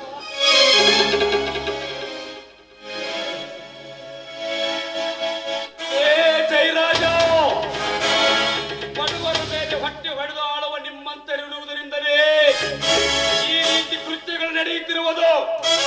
ನಿಮ್ಮಂತವರನ್ನು ಮಟ್ಟ ಹಾಕಲೆಂದು ಬಂದಿದ್ದಾನೆ ಈ ಕಲಿಯುಗದಲ್ಲಿ ಕರ್ಣ.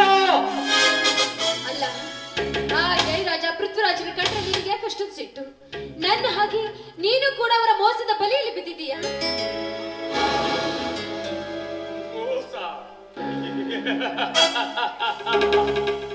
ಮೋಸ ಮಾಡುವುದೇ ಅವರ ಮನೆಯ ದೇವರಾಗಿದೆಯಮ್ಮ. ಮೋಸ ಮಾಡುವುದು ಅವರಿಗೇನ ಹೊಸದೇನಲ್ಲಮ್ಮ. ನೋಡಮ್ಮ, ಹಚ್ಚ ಹಸಿರಿನ ಮರದಲ್ಲಿ 2 ಜೋಡು ಹಕ್ಕಿಗಳು 3 ಮರಿಗಳೊಂದಿಗೆ ರಾಜನಂತೆ ಮೆರೆಯುತ್ತಿದ್ದವು. ಯಾವ ಕೆಟ್ಟ ವಿಷಗಳಿಗೆ ಏನು ಆ ರಾಜನಂತೆ ಮೆರೆಯುತ್ತಿದ್ದ ಜೋಡಿ ಹಕ್ಕಿಗಳಿಗೆ ಒಂದು ಕೆಟ್ಟ ವಿಷ ಸರ್ಪ ಹೋಗಿ ಆ ಗೂಡನ್ನು ಸೇರಿಕೊಂಡು ಆ ಜೋಡಿ ಹಕ್ಕಿಗಳನ್ನು ಕೊಂದು ಬಿಟ್ಟಿದ್ದಮ್ಮ. ಕೊಂದು ಬಿಟ್ಟವು. ಆ ಮರಿಗಳು ಆಟ ಆಡಲಿಕ್ಕೆಂದು ಹೋದಾಗ ಒಂದು ಮರಿ ಕತ್ತು ನೋಡುತ್ತಿತ್ತು. ಆ ವಿಷ ಸರ್ಪ ಕಚ್ಚುವ ರೀತಿಯನ್ನ ಬಿಡಿಸಿಕೊಳ್ಳಲಿಕ್ಕಾಗದೆ ಹೋಗಿ ನೋವನ್ನು ತಾಳಲಾಗದೆ ಹಾರಿ ಹೋಯಿತಮ್ಮ. ಅಕ್ಕಿ ಹಾರಿ ಹೋಯಿತು. ಈಗ ಆ ಮರಿ ರೆಕ್ಕಿ ಬರೆದು ಪುಕ್ಕದಂತೆ ಬಂದು ಆ ವಿಷ ಸರ್ಪ ಯಾವ ಹುತ್ತದಲ್ಲಿ ಅಡಗಿದೆ ಎಂದು ಕಾದು ನೋಡುತ್ತಿದೆಯಮ್ಮ. ಮರಿ ಹಕ್ಕಿ ಆ ವಿಷ ಸರ್ಪ ಎಲ್ಲೇ ಇದ್ದರು ಈ ಕೊಕ್ಕರಿಯಿಂದಲೇ ಕುಕ್ಕಿ ಕುಕ್ಕಿ ಕೊಲ್ಲುವಂತೆ ಹುಡುಕುತ್ತಿದೆಯಮ್ಮ ಈ ಮರಿ ಹಕ್ಕಿ. ಆ ರೆಕ್ಕೆ ಪುಕ್ಕ ಬಲಿತ ಹಕ್ಕಿ ಯಾವುದಂತ ನನಗೆ ಈಗ ಗೊತ್ತಾಯ್ತು. ಇದುವರೆಗೂ ಸೇಡಿನ ಜ್ವಾಲೆಯನ್ನು ನಿನ್ನ ಎದೆಯಲ್ಲಿ ಅದೆಷ್ಟು ಇಟ್ಕೊಂಡಿದ್ಯೋ ಏನು. ಆಯ್ತು, ಆದಷ್ಟು ಬೇಗ ನಿನ್ನ ಆಸೆ ಈಡೇರ್ಲಿ ಅಂತ ಆ ಭಗವಂತನಲ್ಲಿ ನಾನು ಪ್ರಾರ್ಥನೆ ಮಾಡ್ಕೊಳ್ತೀನಿ. ಅಣ್ಣ, ನಾನು ಬಂದು ಗೊತ್ತಾಯ್ತು. ನಾನು ಬರ್ತೀನಿ. ಹೋಗಿ ಬಾರಪ್ಪ. ಸತ್ಯದ ಕಟ್ಟಿನ ಕೇಳಿ ನನಗೆ ಹೋಗಿ ಬಾ.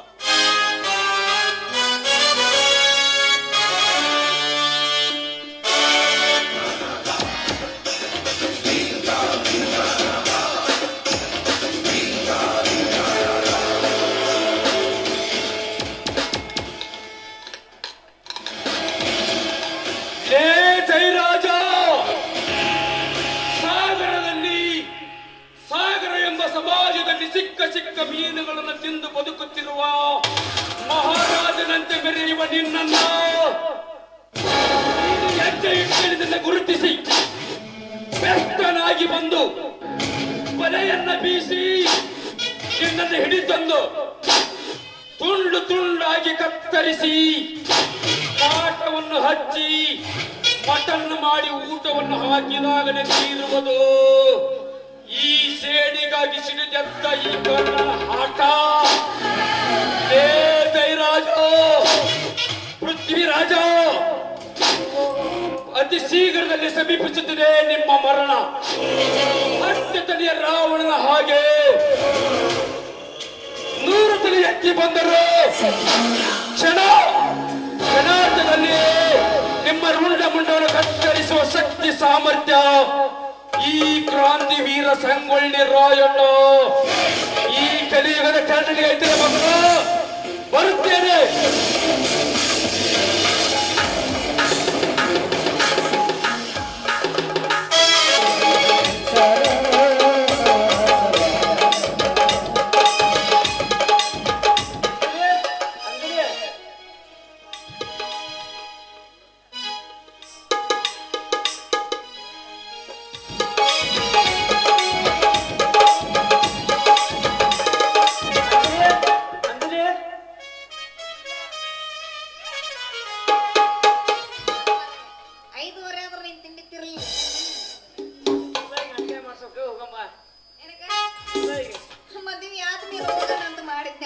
ಆಗಲೇ ಕರ್ಕೊಂಡು ಹೋಗ್ತೀಯನ ಹಂಗಿದ್ರೆ ಇನ್ಯಾಕೆ ತಡ ಮಾಡ್ತಿದ್ದೀರಿ ಹೋಗಬಿಡಣ ಹಂಚಿ ತಳದಳ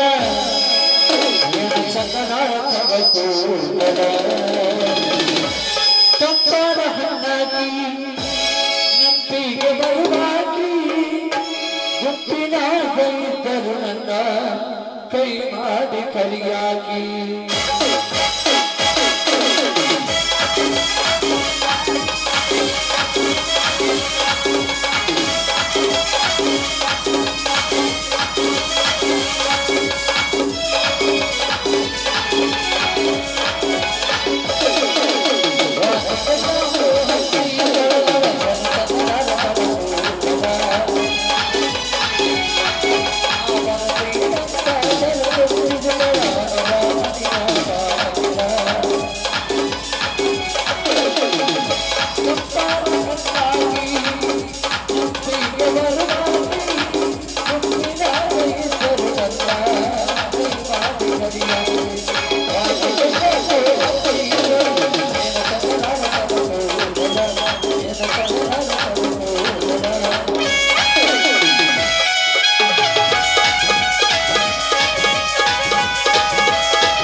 ನಾನೊಬ್ಬ ಪೊಲೀಸ್ ಸಬ್ ಇನ್ಸ್ಪೆಕ್ಟರ್. ನಾನು ಸಿಐಡಿ ಇನ್ಸ್ಪೆಕ್ಟರ್ ಆಗಿ ಈ ಸರ್ಕಾರದ ಹುದ್ದೆಯಲ್ಲಿ ಕಾಲಿಟ್ಟಾಗ ನನ್ನ ಕೈಗಿಟ್ಟ ಫೈಲ್ ವಸಂತರಾಯ್ ದೇಸಾಯಿ ಮನೆತನವನ್ನು ಸರ್ವನಾಶ ಮಾಡಿ ಅವರನ್ನು ಕೊಲೆ ಮಾಡಿದವರನ್ನ ಕಂಡು ಹಿಡಿದು ಅವರನ್ನು ಈ ಕರ್ನಾಟಕ ಸರ್ಕಾರದ ಭೂಮಿ ತೋರಿಸಿದಾಗಲೇ ನನ್ನ ಆತ್ಮಕ್ಕೆ ಶಾಂತಿ.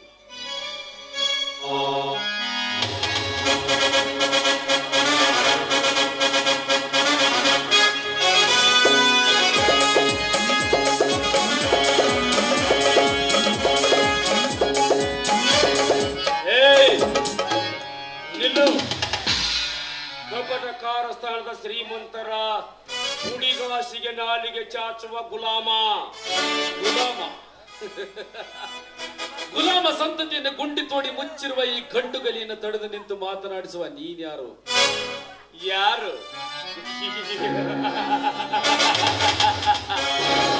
ಯಾರು ಯಾರು ಎಂಬುದನ್ನೇ ತಿಳಿಯದ ನಾನು ಸುತ್ತಿ ಹಳ್ಳಿಯನ್ನು ಸುತ್ತಿ ಶ್ರೀಮಂತರ ಗರ್ವಭಂಗ ಮಾಡಿ ಸರಿದಾರಿಗೆ ತರುವ ಧರ್ಮರಾಯ ಇವನು.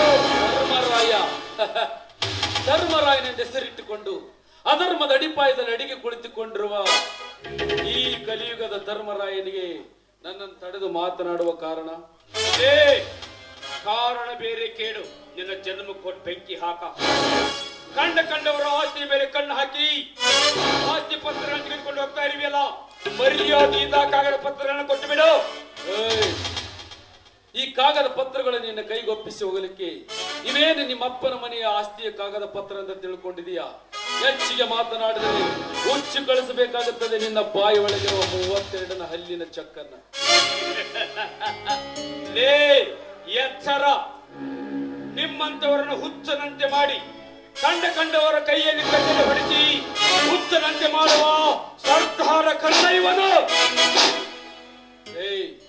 ಉತ್ತರ ಕುಮಾರನ ಪೌರುಷದ ಮಾತುಗಳನ್ನು ಆಡಿದ ತಕ್ಷಣ ಓಡಿಗುವ ಬಚ್ಚ ಇವನಲ್ಲ, ನಿನ್ನಂತ ಸರ್ದಾರನ ಒದ್ದು ಸರಿದಾರಿಗೆ ತರುವ ಕಲಿಯುಗದ ಅರ್ಜುನ. ಅರ್ಜುನ, ನಿನ್ನಂತ ಛತ್ರಪತಿ ಶಿವಾಜಿಗಳನ್ನು ಸಾವಿರಾರು ಶಿವಾಜಿಗಳು ಹುಟ್ಟಿ ಬಂದರು. ಕ್ಷಣಾರ್ಥದಲ್ಲಿ ಅವರನ್ನು ಹಂತೆ ಮಾಡುವ ಹಠವಾದಿ ಈ ಕರ್ಣ. ಕರ್ಣ, ಸುಮ್ಮನೆ ಮಾತಿಗೆ ಮಾತು ಬೆಳೆಸಿ ಈ ಅರ್ಜುನನ ಆವೇಶದ ಅಡಿಪಾಯದಲ್ಲಿ ಸಿಕ್ಕು ಹಾಕಿಕೊಂಡು ಸುಟ್ಟು ಸಾಯಬೇಡ. ಮರ್ಯಾದೆಯಿಂದ ಹೊರಟೋಗು. ನನಗೆ ಮುನ್ನೆಚ್ಚರಿಕೆ ಕೊಡುವ ಗುಂಡಿಯೇ ಮುಗಿಯುತ್ತದೆ ಇವತ್ತು ನಿನ್ನ ಅಂತ್ಯ.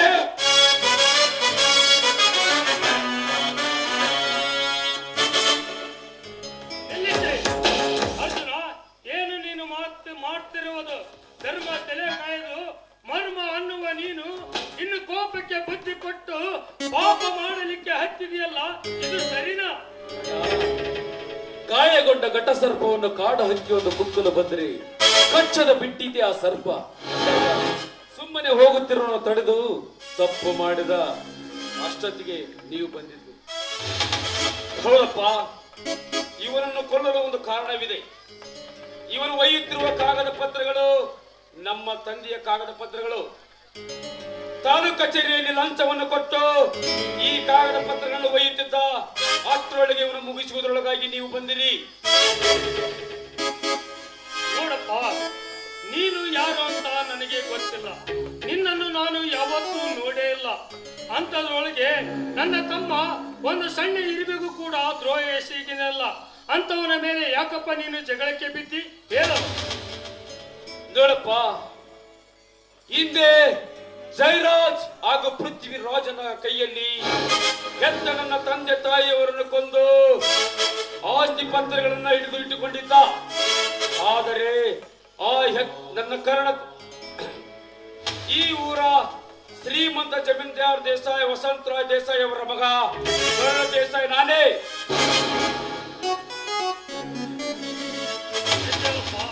ಆ ದುರ್ಗಾದೇವಿ ನಿನ್ನ ಸದಾ ಕಾಪಾಡಲಿ. ಹೌದು, ಯಾಕಪ್ಪ ಇವನ ಕುಟಗ ಜಗಳಕ್ಕೆ ಬಿಟ್ಟಿ? ಇವನು ತಾಲೂಕು ಕಚೇರಿ ಆಫೀಸ್ನಲ್ಲಿ ಲಂಚವನ್ನು ಕೊಟ್ಟು ನನಗೆ ಸಂಬಂಧಪಟ್ಟ ದಾಖಲಾತಿಗಳನ್ನು ಒಯ್ತಾ ಇದ್ದ. ಮರ್ಯಾದೆಯಿಂದ ಕಾಗದ ಪತ್ರವನ್ನು ಕೊಡು ಎಂದು ಕೇಳಿದೆ. ಆದರೆ ಇವನು ನನ್ನ ಮೇಲೆ ಎಗರಿ ಬಂದ. ಅದಕ್ಕೆ ಇವನ ಮುಗಿಸಲು ಹೊರಟೆ. ನೋಡಪ್ಪ, ಇವನು ತಿಗಿಸಿಕೊಂಡಿರುವುದು ಕಾಗದ ಪತ್ರ ನಿಜ. ಆದ್ರೆ ಆ ಹೊಲದ ಕಾಗದ ಪತ್ರಕ್ಕೂ ನಿನಗೆ ಸಂಬಂಧವಾದರೂ ಏನು? ಸಂಬಂಧವಿದೆಯಪ್ಪ. ಹಿಂದೆ ಇದೇ ಊರ ಜಮೀನ್ದಾರ್ ಶ್ರೀಮಂತ ಜಮೀನ್ದಾರ್ ವಸಂತರಾವ್ ದೇಸಾಯಿ ಅವರ ಮಗ ಕರ್ಣ ದೇಸಾಯಿ ನಾನೇ. ಅವರು ಸಾಯುವ ಮುನ್ನ ಆ ವಿಲ್ ಪತ್ರದಲ್ಲಿ ನನ್ನ ಅಣ್ಣ ತಮ್ಮರ ಹೆಸರಿನಲ್ಲಿ ವಿಲ್ ಪತ್ರವನ್ನು ಬರೆದಿಟ್ಟು ಸತ್ತಿದ್ದಾರೆ. ಅಂದರೆ ನೀನು ವಸಂತರಾವ್ ದೇಸಾಯಿ ಅವರ ಮಗ ಕರ್ಣ ದೇಸಾಯ?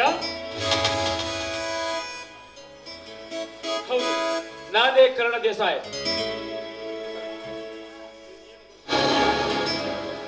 ಹೌದು, ನಮ್ಮ ತಂದೆಯವರ ಬಗ್ಗೆ ನಿಮಗೇನು ಗೊತ್ತು? ನನ್ನ ಬಗ್ಗೆ ನಿಮಗೇನು ಗೊತ್ತು? ಗೊತ್ತಪ್ಪ, ನನಗೆಲ್ಲವೂ ಗೊತ್ತು. ನಿಮ್ಮ ತಂದೆಯ ತಾಯಿಯರಿಗೆ ದ್ರೋಹ ಎಸಗಿದ ಆ ಪೃಥ್ವಿರಾಜ, ಆ ಜಯರಾಜ ಬಗ್ಗೆನೂ ಗೊತ್ತು. ನಿನ್ನ ತಮ್ಮಂದಿರ ಬಗ್ಗೆನೂ ಗೊತ್ತಪ್ಪ. ನನಗೆ ಎಲ್ಲವೂ ಗೊತ್ತು. ಹಾಗಾದ್ರೆ ನಿನಗೇನು ಗೊತ್ತು ಹೇಳಿಬಿಡಪ್ಪ. ನಿನಗೇನು ಗೊತ್ತು ಹೇಳು.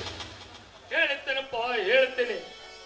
ತಂದೆ ತಾಯಿ ಅಂತಿದ್ದ ನಿಮ್ಮ ತಂದೆಯ ಮನೆಯಲ್ಲಿ ನನ್ನ ಅಕ್ಕ ಕೆಲಸಕ್ಕೆ ಇದ್ದಳು.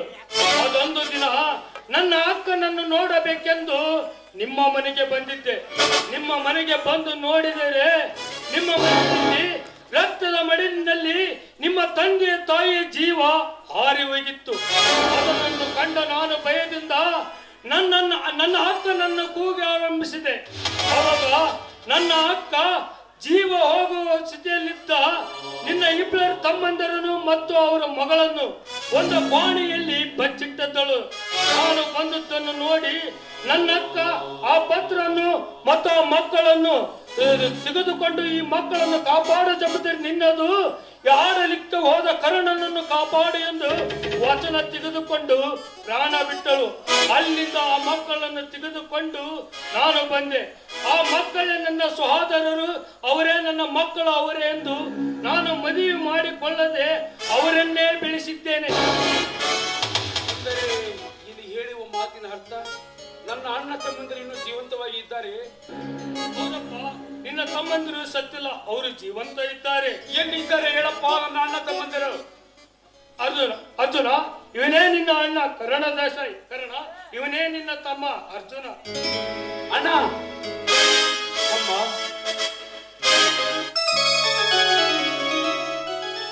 ಇನ್ನೊಬ್ಬವನು ಮನೆಯಲ್ಲಿ ಇದ್ದಾನೆ. ನನ್ನ ತಮ್ಮ ಇನ್ನೂ ಇರುವುದೇ? ಎಲ್ಲಿದ್ದಾನಪ್ಪ ನನ್ನ ತಮ್ಮ? ಮನೆಯಲ್ಲೇ ಇದ್ದಾನೆ. ಜಯರಾಜ್, ಪೃಥ್ವಿರಾಜ್, ನೀವು ಮಾಡಿರುವ ಕಪಟ ಕಾರಸ್ಥಾನಕ್ಕೆ ನೀವು ಮಾಡುತ್ತಿರುವ ಅನ್ಯಾಯ ಆಕ್ರೋಶಕ್ಕೆ ನೆತ್ತಿಯ ಮೇಲೆ ಕಾಲಿಟ್ಟು ನಿಮ್ಮನ್ನು ಮೆಟ್ಟಿ ಸೀಳಲು ಮತ್ತೆ ಹುಟ್ಟಿ ಬರ್ತೇವೆ ಈ ಕಲಿಯುಗದಲ್ಲಿ ಗರ್ಜಿಸಿದ ಕರ್ಣಾರ್ಜುನರಾಗಿ.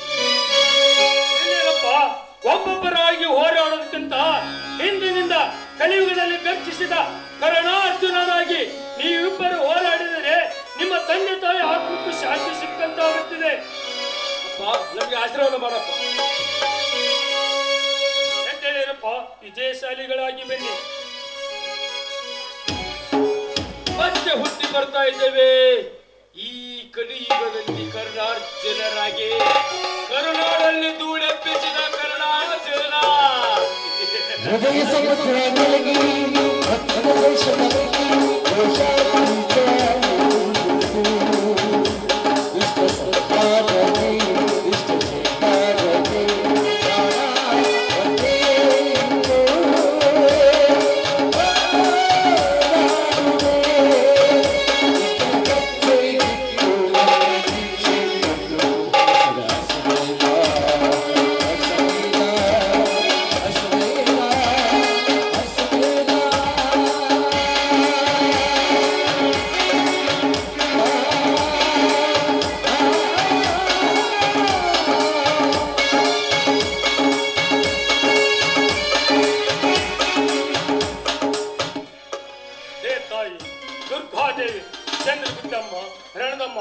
ಈ ನಿನ್ನ ಮಕ್ಕಳಿಗೆ ನೀನೇ ದಾರಿ ದೀಪವಾಗಬೇಕಮ್ಮ. ನೀನೇ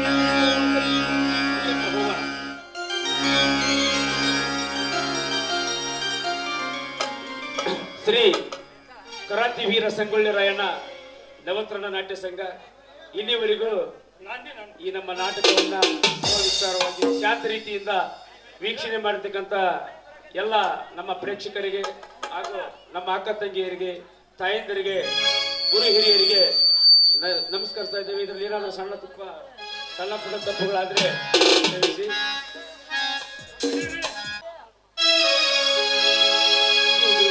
ಭೂಮಿಗೆ ಇವನು